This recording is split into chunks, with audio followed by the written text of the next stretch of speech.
have a rendezvous with death. We'll preserve the last best hope of man on earth, or we'll sentence them to take the last step into 1,000 years of darkness. No fear.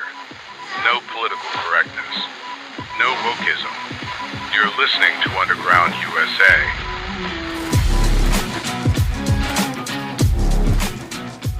Thanks for downloading, listening, and sharing. My name is Frank Salvato, and you're spending a few moments in Underground USA. To say that this election is one of critical importance is to make an understatement of historical proportions. Never before has so much hinged on how the American people vote. We truly stand at a crossroads. In one direction is, as Barack Obama declared in 2008, the fundamental transformation of the United States of America, and in the other, a return to constitutionalism to repair our severely damaged constitutional republic. But in a more contemporary moment, we have a once-in-a-lifetime opportunity that we, as a society, as a center-right society, can't pass up. We have an opportunity to render the hateful and divisive energy of the Machiavellian identity politics game that Barack Obama and his masked Marxists have unleashed on our country to the ash heap of history, ending one of the darkest and most divisively subversive periods in American history. Anyone who's being honest has come to realize that the progressive ideology of which Barack Obama and Hillary Clinton, not to mention Kamala Harris, emanate, is an ideology fully croissant in neo-Marxism. At its roots, at its genesis, progressive neo-Marxism spits on the idea of opportunity for all through equality and individualism, and instead seeks to install equity outcomes through the totalitarian hand of centralized government and a centrally planned society, both of which are grotesquely antithetical to freedom and liberty unencumbered by government intervention. Yes, this Machiavellian master plan started with Wilson, advanced under Roosevelt and Johnson, and became the new normal under Clinton. But it kicked into an arrogant and elitist high gear with the Obama and the Obama 2.0 reign. As a matter of fact, the arrogance rose to such a level that Obama and Hillary Clinton themselves see this moment as one in which they can cross the transformative goal line to spike the ball. But there's a wrench that has been tossed into the machine, and today, the progressive neo-Marxist, neo-Bolshevik left is absolutely petrified that they've overplayed their hands. This reality is manifesting in plummeting poll numbers for Kamala Harris and Tim Walz, and Senate races in which traditionally center-left Democrats are abandoning the divisive social issue policies to align themselves with the center-right policies of Donald Trump and conservatives. Nothing illustrates this panic better than the full-on application of fear porn and deceit that Barack Obama himself is trolling out on the campaign trail on behalf of the intellectual midget that is Kamala Harris. And I apologize to all the midgets out there. What I cannot understand is why anybody would think that Donald Trump will shake things up in a way that is good for you, Pennsylvania. I don't understand that. Because there is absolutely no evidence that this man thinks about anybody but himself. I've said it before. Donald Trump is a 78-year-old billionaire who has not stopped whining about his problems since he rode down his golden escalator 9 years ago. I mean, you've got the tweets in all caps, the ranting and the raving about crazy conspiracy theories. You got the 2-hour speeches, word salad, just, it's like Fidel Castro. Just on and on. It's crazy. And the reason he does it is because all he cares about is his ego and his money and his status. He's not thinking about you. The idea of intentionally trying to deceive people in their most desperate and vulnerable moments. And my question is, when did that become okay? We have not yet seen the same kinds of energy and turnout in all quarters of our neighborhoods and communities as we saw when I was running. Now, I also want to say that seems to be more pronounced with the brothers. When on the one hand you have somebody who grew up like you, knows you, went to college with you, who's had to work harder and do more and overcome. And that's on one side. And then on the other side, you have someone who has consistently shown disregard, not just for the communities, but for you as a person.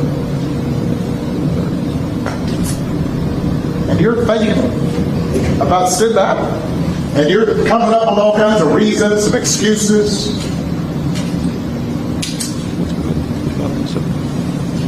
I get a problem with that.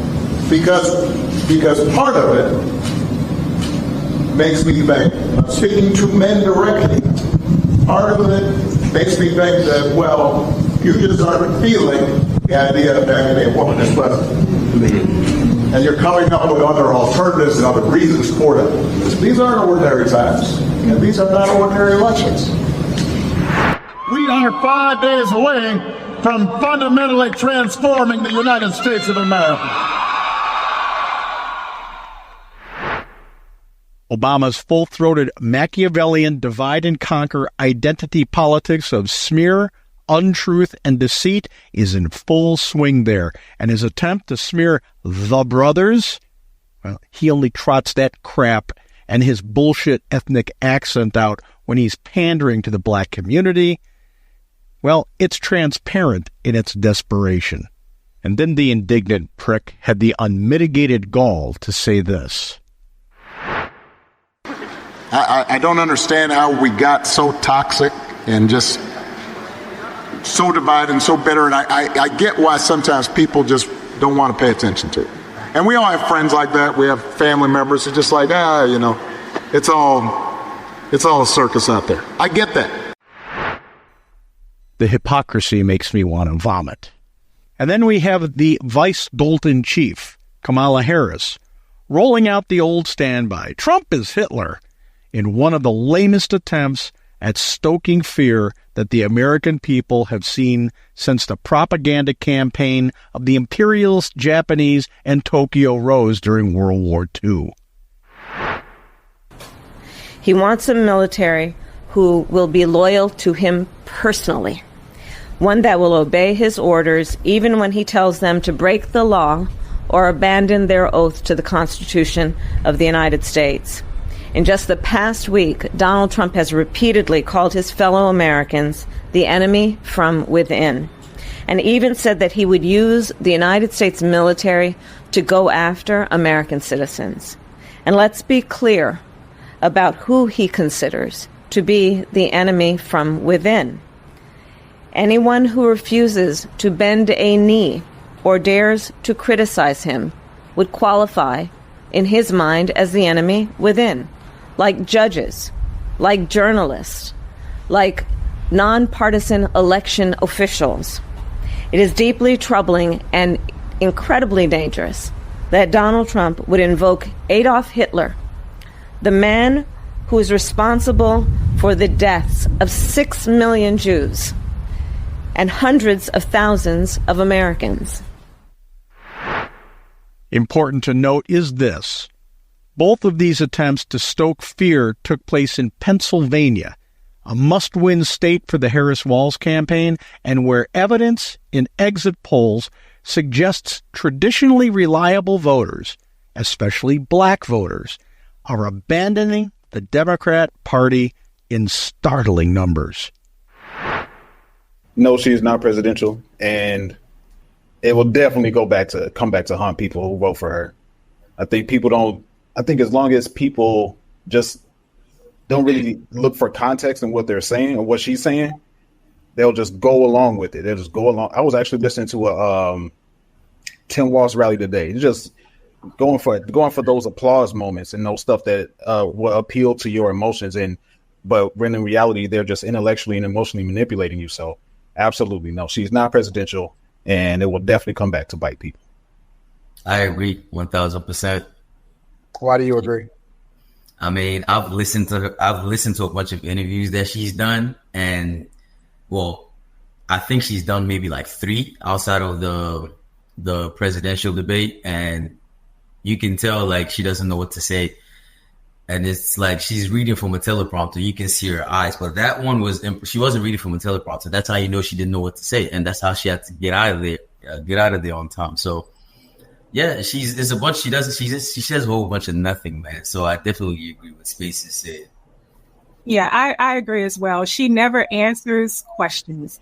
I actually just sit there and watch. I observe her when she actually is on. When someone actually interviews her, she never answers questions. She give a bunch of word salad. She's not straightforward. If she wants to be presidential, she needs to be transparent about what her policies are. She needs to be transparent about what her plans are for the future. She just never answers questions. And the happenstance that she does, people just fall for it because they're emotional. They go off of, she does the rah-rah thing, try to get you with her emotions. She tries to get you with the fact that, she has a family. I've heard her family story. I don't know how many times. That's what she starts off with. And she just doesn't answer questions. So to me, she is not presidential. Yes, it will come back to bite us in the future.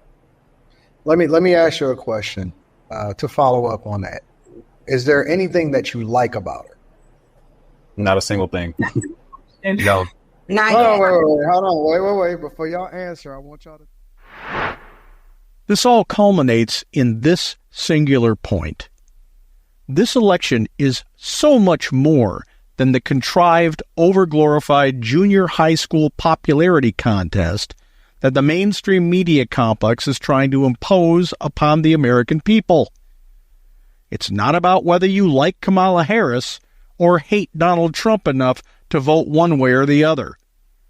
It's about that crossroads and choosing which direction our republic travels from here.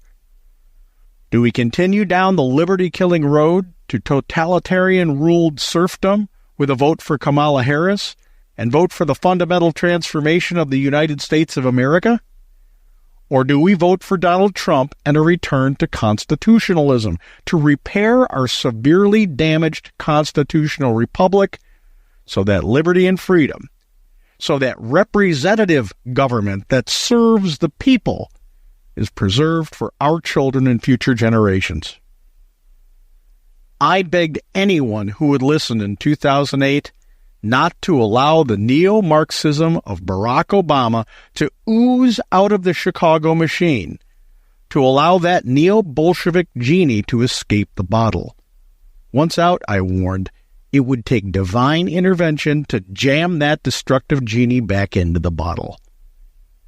Well, miracles do exist, evidently, because we have an opportunity, now that Obama has exposed himself as the wannabe tyrant kingmaker he always envisioned himself to be, to end Obama's national and international influence once and for all. We have an opportunity to cut his political balls off and at the same time send a definitive message to the neo-Marxist left that their moment in the sun has ended. We have an opportunity to say to Barack Obama, Hillary Clinton, Joe Biden, Kamala Harris, AOC, and the rest of the far-left tyrants of the progressive movement, And I paraphrase Ronald Reagan when I say, you and I have the courage to say to these enemies from within, and that's exactly who these subversive insurrectionists of the ideological far left are, enemies existing within the American fifth column, that there is a point beyond which you will not advance. And that point has arrived. This election cycle, we have the unique opportunity to extend a mighty middle finger to the race-baiting, identity politics, Marxist hustler that is Barack Hussein Obama. For the love of all that's holy, please don't let the mainstream media complex fool you into believing this is a referendum on Donald Trump. It's so much more than that. When we come back, our segment on America's Third Watch broadcast nationally from our flagship station WGUL, AM 930 and FM 93.7 in Tampa, Florida. You're listening to Underground USA. Who helped cause soaring gas prices? BlackRock. Who contributed to outrageous housing prices? BlackRock. BlackRock and Larry Fink spent years harassing oil and gas companies, making them divest from fossil fuels. Now you feel the pain. And BlackRock-owned companies are snatching up houses, crippling families. Now BlackRock's former ESG czar, Brian Deese, is Biden's economic advisor, crushing America from within. That's what BlackRock is really about. Our First Amendment right to free speech is under attack by woke activists and politicians. Wokeism seeks to suppress opinions and ideas that are deemed offensive, insensitive, or problematic, thereby stifling the free exchange of ideas and the pursuit of truth. It emphasizes social justice, identity politics, political correctness, and the regulation of language, and relies on euphemisms and ambiguous language to create the illusion of consensus, thus avoiding confrontation with opposing viewpoints. Wokeism is antithetical to free speech because it stifles the free exchange of ideas and the pursuit of truth. This is in direct opposition to the principles of free speech. Wokeism is an ideological cancer shopped by those who want to control you. This November, we have an opportunity to render wokeness to the ash heap of history. Vote smart. Vote against wokeness and those who would use it to control you. And, we have to stay woke. Like, everybody needs to be woke. And you can talk about if you're the wokest or woker, but just stay more woke than less woke.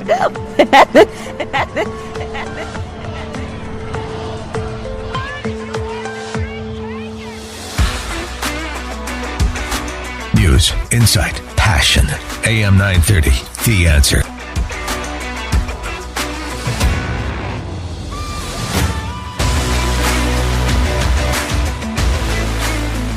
Well, here we are once again, Frank. It's Friday. Another week has gone by. And yeah, we got this whole fascist thing happening. But honestly, do you think that has any effect whatsoever? Or is this a more desperate attempts at not talking about the stuff that maybe they should be talking about that could actually help them? Yeah, no effect whatsoever. They've been saying Hitler and fascist for 8 years and it hasn't stuck.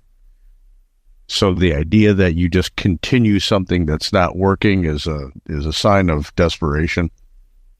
Yeah, I really do think so. Trotting out people like John Brennan to confirm that John Kelly said that he's a fascist. It doesn't mean anything, especially from a guy who was the biggest cheerleader for the Steele dossier and Russian collusion in 2016, Right. So everybody's focused on the fact that Kamala Harris can't answer a question rather than the invectives that she spews forth about Donald Trump. Mm-hmm. The left overplayed their hand on this one. The boy who cried wolf comes to mind. You can call him anything you want to now. If it's emanating from the left, nobody cares. Yeah, you're right. It's ineffective. I don't care. What'd you call him now? Oh, he's Satan Hitler. Oh, okay. Yeah, that makes it worse, right? Oh my gosh. Well, when you put it that way, and it's interesting to me too, Frank, because there's a lot of talk about Marxism when it comes to Kamala Harris, for example, her background, her influences. No one's ever asked her to stand up and say, would you please repudiate Marxism once and for all? People are calling you a Marxist. Will you repudiate it? And I don't think she would ever actually do something like that. Well, I mean, at least bring her down the line to where she has to answer a question about whether what she stands for is Marxism or not. Yeah, exactly. You just said that you're for a capital gains tax, which is this, and this. How do you think that will affect the economy? Is that by when you look at the tenets of Marxism, doesn't that align? Because when you lay something like that at her feet, she's going to look deer-eyed into the camera because I'm sure she doesn't understand what the definition of Marxism is. Even though her father was a Marxist professor, so taught Marxist philosophy at Stanford. Right. I'm sure she doesn't understand that. Well, yeah, it is. Would she say that, or would she say absolutely not? Now we know she's even dumber than we thought she was. Well, she certainly had a hard time with the CNN town hall. The word salad was just off the charts, and it was just really something. And her whole demeanor changes too, throughout these questions. And I just think she's got a lot of nervousness, and it's never ever gotten better. You think after doing this for how she's been a politician for a long time, that it would somehow resolve, but she always looks like she's kind of just trying to get through what she needs to say so she can just move on to the next thing. You'd think that she would have perfected her word salad. When Axelrod gets on afterwards and calls what she said word salad, you've got a problem. Yeah. Because whatever is coming out of David Axelrod's mouth is exactly what's going to come out of Barack Obama's mouth, because he's got his hands so far up Barack Obama's rear end that he's puppeting him from that position. So, when your deep bench, when your biggest quote unquote supporter who's out there on the campaign trail making things worse for you, when his guru comes out and says that you're just vomiting word salad and we don't understand what the hell you're saying, that's your side throwing you under the bus. Yeah. In other words, do you think, Frank, that they're kind of getting resigned that this is going to be a no-go for them? Because they aren't able to make lemons out of lemonade here. Lemonade out of lemons. I don't know if they're resigned to it, because I think they've got a bunch of lawfare up their sleeves for if they lose. I think the lawsuits are going to be like a waterfall coming out of November 5th if they don't have the upper hand with the vote. But they're worried about the down ticket races, so they're trying to make sure that focus starts to look at those. When you've got people like Casey and Baldwin who are running for re-election starting to align with Donald Trump from the Democrat Party, that's a bad sign. Oh, yeah. And but a very telling and a very significant sign. Well, Frank, she has made these appearances. She had what was kind of like a faux town hall where they had the predetermined questions with the former Mrs. Schwarzenegger, Maria Shriver, and then also she had the CNN town hall. But the place she's not going to appear is the Joe Rogan podcast, evidently. And so I think that's also very telling. What do you think? Yeah, she would have gotten slaughtered on Rogan. I mean, just slaughtered. That's not a friendly place for anybody who goes and sits behind a microphone if you're expected to actually answer questions. Yeah. The fact that she's got shipped in audiences for her town halls, and I don't know how you get to call an appearance like that a town hall when you're not taking spontaneous questions from the crowd. Right. Because by definition, that's what a town hall is. is you show up and the crowd gets to ask you questions. It's not that you walk in after getting paid to be there and get a card from the people running the thing saying, this is the question you'll ask. That's not a town hall. That's orchestrated theater. So, to call them town halls is really disingenuous and dishonest. But if that's the least dishonest thing that Kamala Harris is doing these days, then I guess she's doing all right. Yeah, no kidding. But I'm with you. I think she wouldn't go on Joe Rogan. It was the last place in the world that she could get any exposure. But she did go on, I forget exactly what is it called? Call your daddy or call her daddy or something like that. She went on that. Call me. Well, that's because there were going to be no substantive questions coming to her from the host of that show.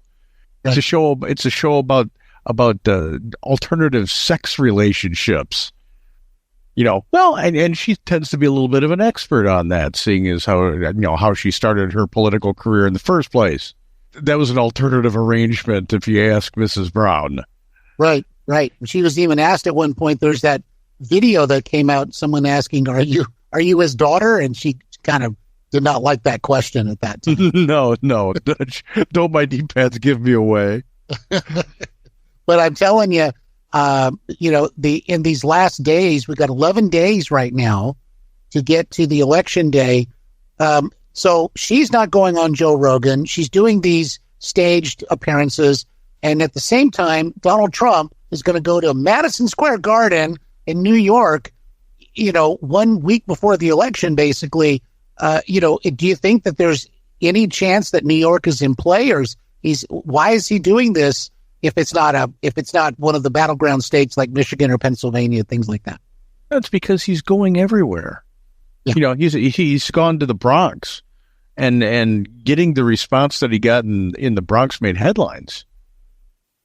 So if he goes he's already sold out Madison Square Garden, which is like, you're kidding me. Yeah.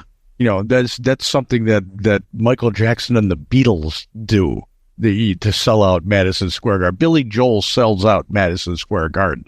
Yeah. You've got somebody who's supposed to be Satan incarnate going into the blue Mecca that is New York City, and he sells out Madison Square Garden. Right there, it's worth the appearance. Oh, sure. All of the media headlines around that that's they don't know what to do. The New York Times doesn't know how to report that.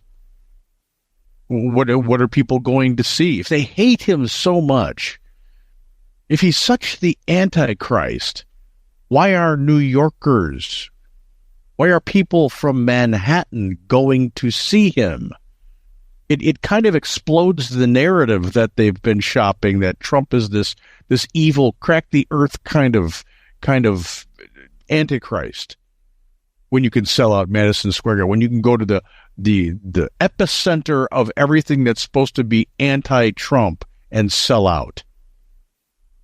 Well, you're exactly right. And earlier I saw this statement from Hillary Clinton, and it was quite funny, I think, because did you know, Frank, that she finds it very distressing that people want to vote for Donald Trump? So now that he's selling out Madison Square Garden at this stage of the game, and the way that he's, his campaign's getting the momentum, she's got to be really stressed out.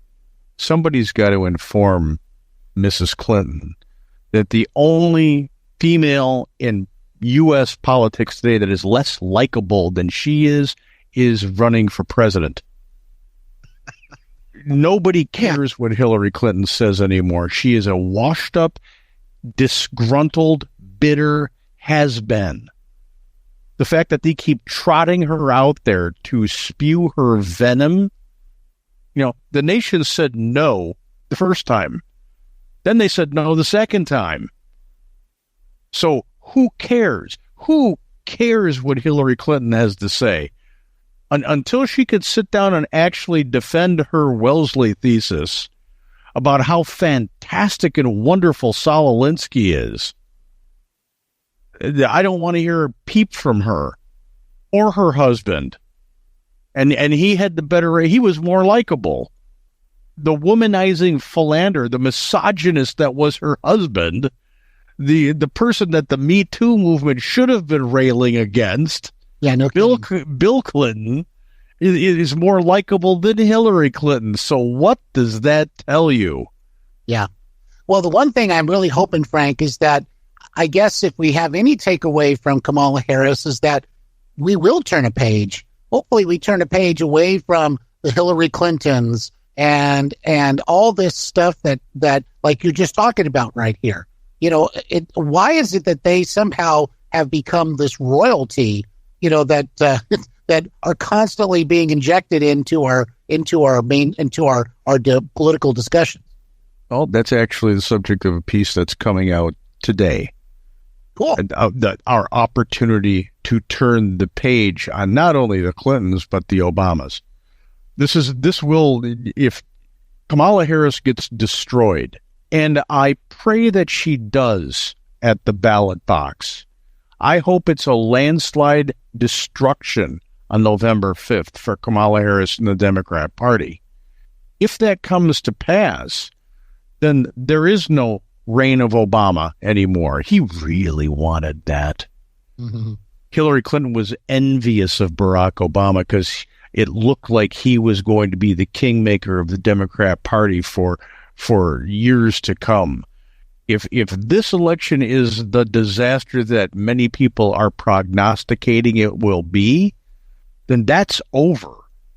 So if you're still on the fence about who to vote for or whether you want to vote at all this election, that's on the ballot too. Do you want to turn the page on wokeness, on the Obama agenda, on the Clinton agenda, on all of this globalist garbage? It's on the ballot. You have the power to end this on November 5th, and I hope you vote before it. I can't stress that enough. Mm-hmm. If you haven't voted yet, get out there and vote early. You don't know what kind of chicanery these people are going to pull on Election Day because they know that the bulk of Republicans vote on Election Day. We need to vote early, out of the pattern that we vote in usually, to make sure that our votes are in, registered, and counted. Put nothing by them. And if you're going to vote early, call someone. Bring someone to the polls. Preferably bring 2 or 3 people to the polls who you know are going to vote for not Kamala Harris, who are going to vote against wokeism, who are sick of the globalist march to Marxism that we're on. You got to be proactive this election cycle. You've got to make sure you get to the polls early, and you've got to make sure everybody you know who's like-minded votes. Yeah, you're exactly right about that, Frank. And certainly, I think a lot of people who might have traditionally voted Democrat, I think they're looking at Donald Trump. Well, we do know, Frank, that the Democrats should Donald Trump win, and a lot of these projections and so forth are looking that way, especially, you know, in terms of what the electoral college may turn out to be. But what do you think, in addition to lawsuits and all kinds of things? But I saw an article earlier today in the Washington Examiner talking about maybe it could be the Democrats who pull some weird, quote, January 6th style problem. You know, are they going to go gentle into that good night if Donald Trump wins big? No, they're going to go kicking and screaming and scratching and burning things like they usually do when they don't get their way, like petulant 3-year-old children. Yeah. You know, yeah. So it's not going to be, I don't think you're going to see January 6th on Capitol Hill, because to them, that's just, they might fall through the crust of the earth. But I do think you're going to see issues in Washington, D.C., the city. I do think you're going to see issues in Chicago, New York, Los Angeles, San Francisco, Houston, those types of places. I think you're going to have unrest in the streets. And this is exactly what Donald Trump was talking about when Kamala Harris bastardized what he said about the military and the American people. Mm-hmm. What he says was, if they start setting fires to the cities, naturally we would call upon, at the governor's request, the National Guard to help bring peace back into the streets. We don't want another Minneapolis after the George Floyd thing. Yeah, we talked to Tim Walz about that. Yeah, we don't want another Portland or Seattle. We don't want the looting and the destruction that happened in New York and Chicago. It's stupid to allow that to happen. It's one thing to have a peaceful protest, but your definition of peaceful should require burning down police stations. Indeed. That's exactly right. But of course, as you said, it's being kind of twisted. You've got Kamala Harris saying Donald Trump will call out the military against people who criticize him. Yeah. I mean, it's laughable, and we're laughing about it, but, they're hoping that those messages, hit pay dirt with people who just are going to check that kind of thing out. Right now, the only people who are falling for that garbage are the lowest of the low IQ voters. Because I can't even call them unengaged anymore. You cannot be breathing and walking amongst us and not have heard anything about how untruthful this woman is. So if you're still falling for this garbage, then you've really got some intellectual problems. You are not the sharpest crayon in the box. Yeah. I don't care what your reasoning is for voting for her. The woman's policies, if you dig down deep enough to understand they're the same policies that Biden's been executing for 4 years, even if she can't articulate them, because she's pretty much said she'd change nothing. If you want 4 more years of this, then there's something seriously wrong with you intellectually. Yeah, no, I hear exactly what you're saying. And it's as I said, we laugh about some of these things, but this is so serious. We're literally talking about, because they try to come up with things like, well, there'll never be elections anymore if Donald Trump wins and stuff like that. But, the ramifications of what they're capable of doing, of course we want to have elections 4 years from now. But again, their approach to this is such it's an apocalyptic approach that I can't get my head around. They're within striking distance of the goal of the progressive movement, which is to hobble the United States Constitution so that they can make it into the form that they want it to be, so that all power is centralized at the federal level in Washington, D.C. And if that happens, then the deep state runs everything. You might as well forget about electing your state governments, because they're just another layer of things that have to take a knee to the overlords in Washington, D.C. We lose a whole bunch of freedom if they succeed in centralizing government in Washington, D.C. We should be looking to reverse that. Mm-hmm. To deregulation. Let's get rid of a lot of the redundant laws. And boy, Trump came out with something. It was in the New York Times of all places, floating an idea that, we can have a system where we actually, because we're a consumer nation, because we are the nation everyone wants to sell to, that we don't necessarily need income tax. Mm-hmm.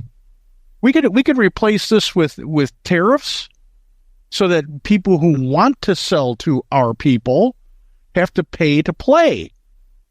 Why not benefit off a strength of our economy, which is that we are a consumer economy? It makes sense, and the boost in our economic health, being able to keep everything that you normally ship off to the federal government, making them responsible for the money that they spend in maintaining that revenue stream.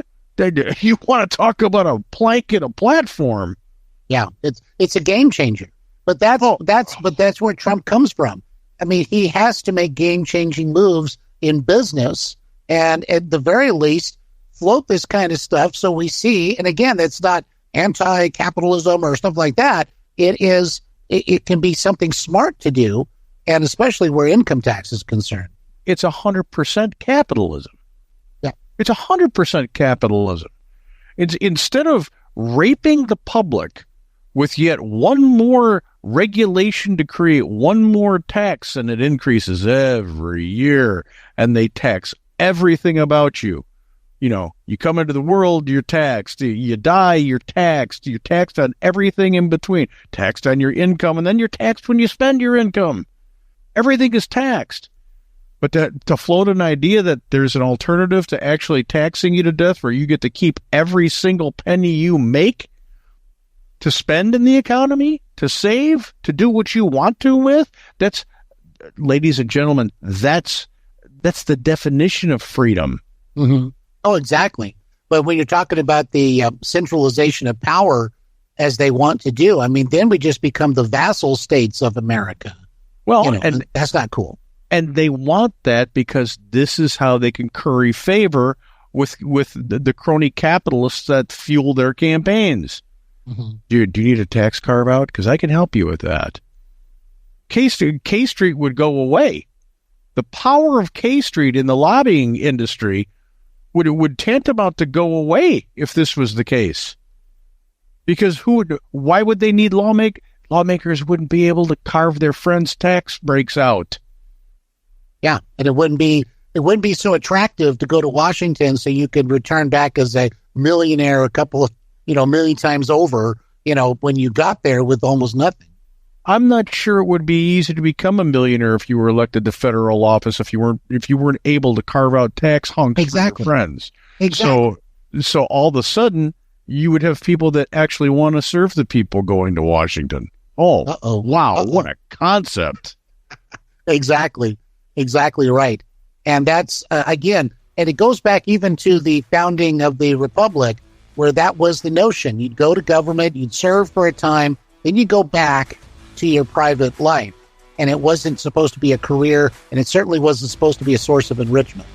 Just like our pinnacle of ethics and morality, President Joe Biden, who selfishly has given up the presidency to Kamala Harris because he wants to serve the people by letting the next generation take the baton. Is there a thicker line of BS that I can weave for you? No.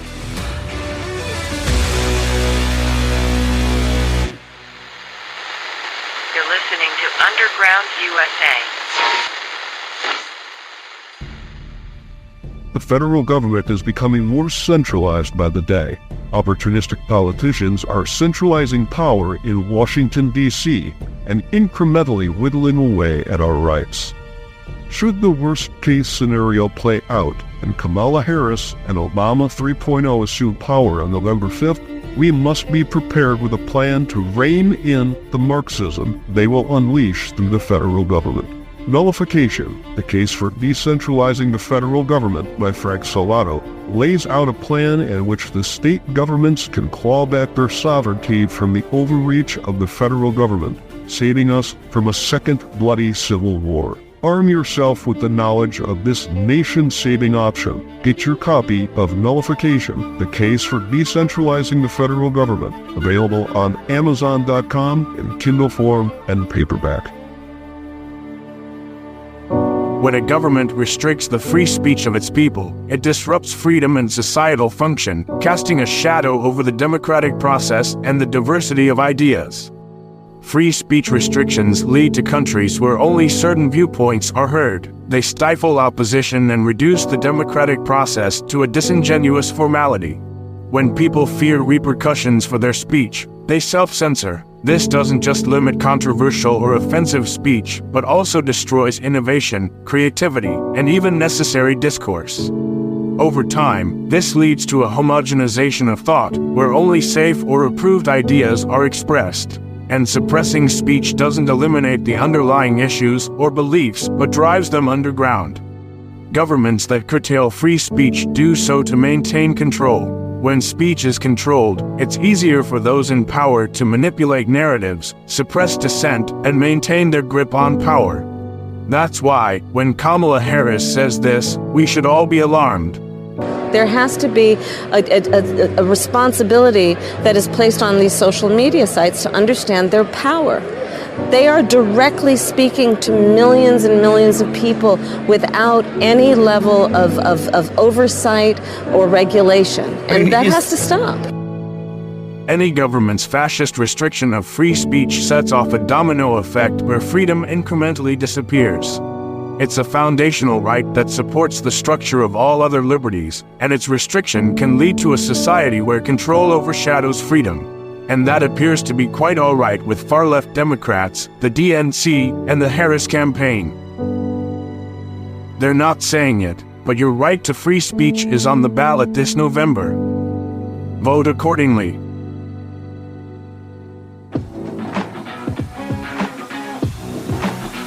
If you like the podcast, please head over to undergroundusa.com and sign up for our Substack. Comes straight to your email inbox, circumventing the censors and the fact checkers that exist all over the web. We need to be done with those assholes. And please remember the people who lost everything during the current storms, especially the people in western North Carolina, eastern Tennessee, and northern Georgia. Just because the mainstream media complex has decided to move on from their story doesn't mean they still don't need our help. That help comes materially, financially, and at the ballot box. And don't forget to talk politics, current events, and religion with your family, friends, acquaintances, and colleagues. When we realize through dialogue that we have more in common than we have in difference, we extend that mighty middle finger to the deep state elected elitist class who seeks to divide us for their own political opportunism. You're listening to Underground USA. No fear, no political correctness, and no wokeism. My name is Frank Salvato.